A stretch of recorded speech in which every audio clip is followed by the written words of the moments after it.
This is Ben from Compete Themes, and in this beginner WordPress tutorial, you'll learn how to add a blog roll to your site without installing any new plugins. Let's get started. A blog roll normally appears in the sidebar of a website and links to other trusted sites you recommend your visitors visit. This is nothing more than a simple list of links, so we don't need to add any new plugins because we already have a way to create a list of links by using menus. This might seem weird to you right now, but stick with me and I think you'll love this solution. Inside the WordPress dashboard, hover your cursor over the Appearance menu and then click on Customize to open the Live Customizer. Once inside, click on the Menu section down here and then click the Create New Menu button. Name your menu Blogroll and then click the next button below. The menu has now been created, but it doesn't have any menu items. To add links to other websites, start by clicking the Add Items button, and then click on the Custom Link section up here to open it up.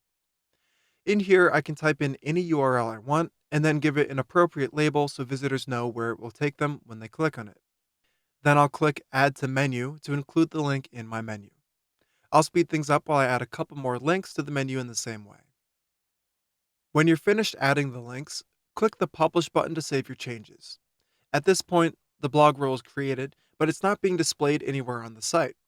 Normally, we would use one of the menu locations to find down here to add the menu, but in this case, we'll use a widget instead. Exit out of the menu section and then open up the widgets section in the customizer.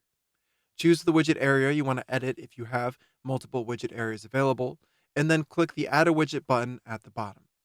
Scroll down until you see the navigation menu and select it. Here's where the magic happens. Using the Select Menu dropdown, you can choose the blog roll menu you just created, and you'll see it shows up in the sidebar right away. You can even add a title to it if you want. If you decide to change out the links, all you have to do is return to the menu section and make any edits you need. Plus, you can reuse this exact same technique to add a list of recommended products or your most popular posts or anything else you come up with. So that's everything you need to know about creating blog rolls with WordPress. And if this video helped you out today, then make sure to click the like button below and subscribe for more tutorials. If you have any questions, please post in the comments section below, and thanks so much for watching.